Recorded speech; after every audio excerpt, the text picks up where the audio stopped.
to this edition of You Can Get There From Here. I'm Dr. Joe Moore, Chair of the Department of Communication and Digital Media Production at the University of Central Missouri, and it is my pleasure each week to get to visit with some of our alumni in digital media productions, some that are in communication studies, and others who came from our master's program. We get to talk about some of the things that they did while they were in school that helped them get to where they are today, and we talk about their careers and where they are today. Today, we're visiting with Charlie Martin. Charlie, he's kind of special to me because he got a career in sports information at Kansas City, Kansas Community College. For 17 years before I got into academia, I was a sports information director. So he's working in the field that's close to my heart. Charlie, how are you doing? I'm doing great. Thanks for having me on here. I'm super excited. Thanks for being here. I'm so happy to have you with us today. So tell us what a sports information director is, and so what your job is. What are you up to? Yeah, so I saw the job description on Indeed. Actually, it's where it all started. And I was reading everything about it. I'm like, this seems pretty dang close to exactly what I want to do. So I'm like, you know what, let's go for it. So it's a lot of the things that were going on the job description were also needed like a media person. And, I have a background with photography and videography, so that added up really nicely for them. But just a lot of writing recaps, a lot of doing media days for each team. So it's weird being technically I'm an admin for an athletic program. You got the athletic director, the assistant athletic director, and then a facilities guy. And us four are like the big main admin people. So like we need an admin at this baseball game, but us three can't go. Can you go be there? I'm like, so I got to be the one who's got to, if anything goes south, which God forbid that ever happens, and it hasn't happened since I've been here, but I got to be the one to take charge. Like, this is kind of scary. You got some mean baseball coaches. I don't want to interfere with that, but no, it's been great. The job description, it's exactly what they talked about. So right now, technically, I'm working with the athletic program as well as the marketing team for the college. Okay. So I have two offices. I feel really like very Hollywood saying that to people. One's in the marketing office and then one's in the athletic building. So I kind of rotate throughout the week, and there's events that I take photos for the college, like some fairs, some transfer fairs, like all that stuff. But yeah, it's the job is awesome. I love every second of it. And I remember you talking about it and all the I'm sure we'll get into it, but all the recap writing and the feature stories, man, it's really paying off. So didn't I tell you that writing was going to be very important in your future? I think the first day I met you, you emphasized that more than anyone ever, how important it is. And you're completely right. You're completely right. Well, I'm a writer at heart. That's my thing. Yes. So I'm glad that's settled in, and you've gotten to use that. You've gotten to use a lot of your skills. I like asking, because I know I did it. I love asking this question to people in the profession. Take us through a typical day. Oh boy, there's really not a typical day. Here's the answer I was looking for. So it really depends on. I have to work. They're pretty. They really want me to not do any more than 40 hours a week. So I kind of have to plan out my week. Usually I do it on Sunday. I look out when we have games, and then I schedule. So if we have a 3 o'clock and a 5 o'clock men's and women's soccer game, then I take into account of that. So maybe I show up to work at noon instead of 9, and then just leave after that. But yeah, it's moving parts always, depending on the season, especially. But I kind of like that. I kind of like staying fresh and everything. So yeah, it really keeps you on your toes, doesn't it? Oh my goodness, does it ever? Yeah. So were there any surprises when you graduated from college and got out into the real world and got your first job? Yeah, how expensive everything is. That's definitely step one. Rent was a lot cheaper in Warrensburg, so that's a little bit of a jump there. My dad sat me down after I graduated and was like, it's time, like you're growing up here. Car insurance, you get phone bill, and everything just kind of hit me all at once. And I mean, I love it. I feel like I work harder now, more than I ever have. So, nothing too crazy I didn't expect, but now that once it hit, I'm like, here we go, strap in here. I can't imagine how hard you're working now. You were a workhorse when you were in college. I mean, you were always in there trying to get involved, trying to build your skills and everything. What you did a lot in sports broadcasting when you were here. You worked with the broadcast crew. You did some calling. You did a lot of work with the Ginny soccer team. We'll get into that here in a little bit. What really, of the classes you took, the experiences you had, what really has jumped out to you that really helped prepare you for your career? Oh my goodness. I mean, there's so many examples and classes you could say. I mean, shoot, all the way to my first semester where I first met you, Intro to Comm, you just learned so much about the basics and stuff. And I wasn't fully set on that's what I was going to stick with major-wise when I first got to school. But going through that first semester, I'm like, this is it. Like, if I could find a way to implement sports into it, that'd be even better because I'm a big sports guy. And luckily, that's what happened. But not just saying this because you're here, but sports reporting was huge. And then that's where I kind of learned how to write. And I've never been that great of a writer. I've definitely gotten better especially this past year since working for KCC has gone through. I've gotten a lot better and the feature stories and stuff like that. But all the writing classes, and then of course, I don't do any broadcasting nowadays, but that's where I kind of realized that this is where I need to be and what I want to do. But you could do some of that sportscasting if you had to. I mean, if it came down Yes, to it, you've got the yes, skills. I have called one game when we were short our broadcast guy. So we used production truck and put on some headphones and a microphone and we called the basketball game. So it was good. Well, and you not only you did the classes, you did the sports broadcasting classes, you took the writing and all those types of things, but then you also spent 4 years as the social media coordinator, marketing coordinator, I guess you could say, for the Jenny soccer team, the National Power Jenny soccer team. How did Oh that yeah. help prepare you for your career? Yeah, so I'd say that's pretty similar. That's the closest thing to what I'm doing now that I can say I did at UCM. I like to keep things professional. When I say do things quickly, I mean I check things. Of course, I'm not just putting stuff out there and not caring, but I'd take pictures at a UCM game first half, and then once the half would end, I would have my post ready to go with a caption and the score and a picture of, let's say, Caroline Cole, one of our very good, talented forwards this year. She scored. It's a picture of her celebrating or kicking the ball.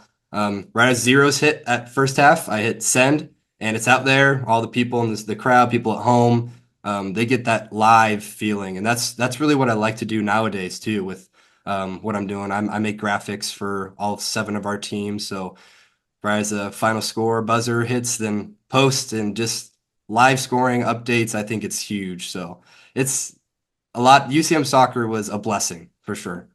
I think the sports information world has changed a little bit since I worked in it. I mean, it's been 18 years. I would expect it's going to change some. When we did media guides, we did game programs. The internet was just really kind of getting some legs. There was no social media really when I left it. I think the immediacy, like you mentioned, really becomes critical now. Yes, 100%. And we're trying to, wherever I go, and right now I'm very happy with where I'm at. I wanted to make it as professional and as, I don't know, I like giving that feeling where it's a for real thing. It's not just some joke just because it's community college. Like you could still take community college pretty seriously. So Well, in Kansas City, I know they take community college very seriously. So yeah, you landed in a great spot. for sure, for sure. While you were in college, we've talked about you took the sports broadcasting classes, which a lot of times can feel like two classes because you have your classroom time, but Hmm. then you've got some homework because there's some assignments you have to do. But then you all were live streaming 60, 70, 80, 100 sometimes with all the regionals and such games in a year. Right. And you're working with the Jennies and you were going out doing other projects because you had other classes that required you to do projects outside of class. Hmm. Did you ever feel like you stretched yourself too thin, that you extended too much? Because I've got a picture still, I think Darren Plummer took it, of you and I broadcasting a game one time. And I remember Oh thinking yeah. then, man, this guy's in everything. He's involved with everything. Do you ever feel like you stretched yourself too thin? And if not, how did you find the balance between classwork and the extracurriculars and just catching your breath? Right. There was I probably did outdo. I did a little too much, but that's just I love doing that. I did the same thing in high school. I did as many clubs as I could, and yeah, the fraternity life, the Greek life.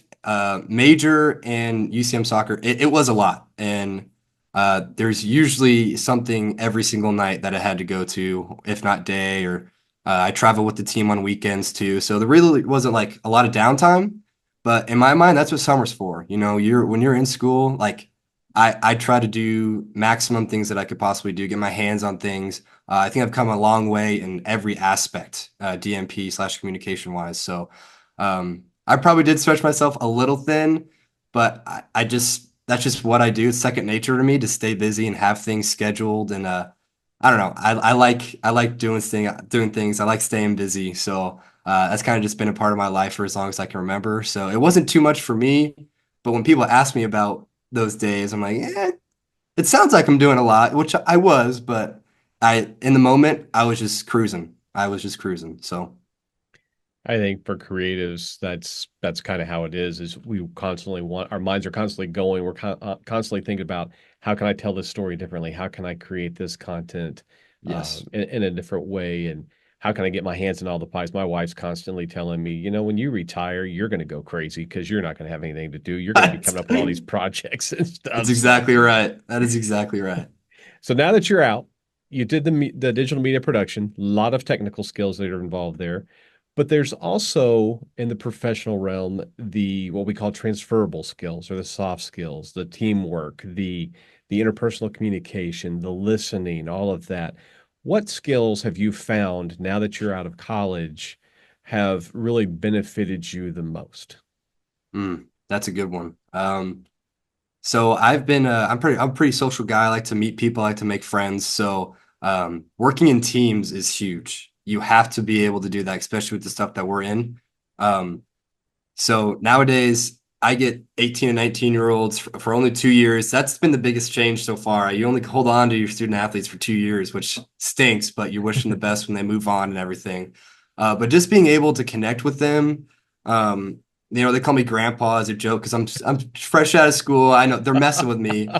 We like I just that's my favorite part about what I'm doing. The students and just how we can like have fun with each other and they feel comfortable around me. Like that's huge for me.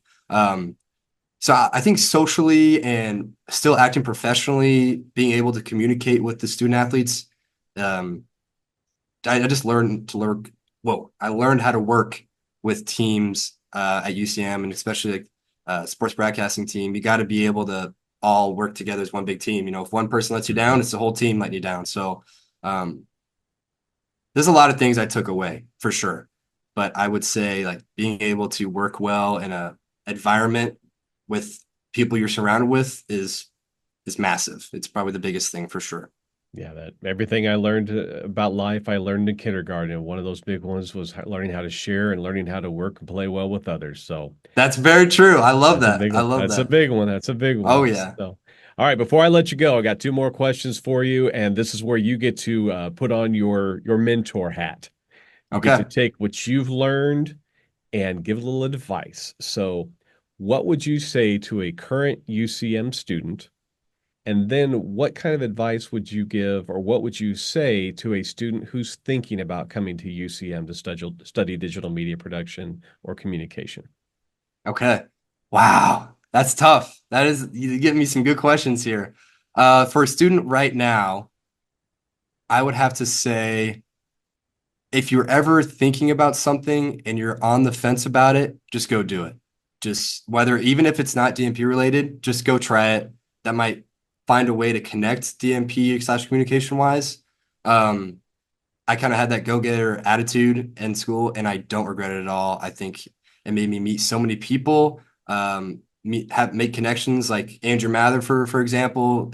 He's been a great resource to Yep. talk to. I've messaged him a couple times with some questions, and he's always happy to help. So UCM soccer probably would have never led me to meeting him. So, and UCM soccer was something I was not planning on doing when I first came to school. So you just kind of have to reach out, you know, get outside your comfort zone a little bit. If you live in your shell the entire time, it's not going to be the college experience that you were hoping for. And that's something I look back on, saying thankfully I did things the way I did because I wouldn't change a single thing, I don't think. So, Yeah, be fearless, get um, there, try some stuff. yes, yes, exactly right. Just like that. As someone who's considering it, So I did not look at too many schools going into after high school. It was between KU, K-State, and UCM. And the thing that stuck out to me mostly about UCM was how you could get hands-on pretty dang early. And the other universities, they were like junior year, you finally start doing stuff at games and stuff like that. And I'm like, I can't, like I'm ready to go. Like, let's head on. I'm ready for it. Come on. And I'm so thankful that I chose that. And I love how it's not a huge university. It's not a small, it's the perfect fit. I think it's a great, the program is second to none. Like I would go anywhere in the United States and say this is one of the best, if not the best places to go in the entire nation for this kind of stuff. And once again, not trying to hype you up too much here, Joe, but the professors and the time that they take out of their own schedule outside of their office hours to help you out is it's just crazy. They care so much about all their students. They want the best for their future. And I mean, here we are today. I still talk to you, not too much, but every now and then. Same thing with Darren. And it's just the relationships you build with these people. They truly care for you. And I can't say how other schools treat you because I've never been, but I think the treatment you get at UCM is a whole lot better than what you could receive anywhere else. So that's what I would say. Well, Charlie, it takes great students to make great professors, and you were one of the great ones. And so I thank I you appreciate that. for everything you brought to our program. I thank you for your time today and for sharing. I am so proud of you. I'm so excited. You are one of two students that I've had in my 18 years who have said, I'm going to try this sports information thing. So Really? the other one's Okay. still in it. He's been in it for a while. So Okay. you hang in there, all right? Right now we're going the right direction. Things are going well. So Great. Well, thank you, Charlie, so much for being here with us today. I really appreciate it. awesome. Thank you. Snouts out. Snouts out. And thanks all of you for tuning in today. Remember, you can catch every episode on our YouTube channel. That's youtube.com/UCMMN. You can also listen on Spotify. Special thanks to Jake Mager, who created our theme music. And this is Dr. Joe Moore reminding you, you can get there from here. Have a great day.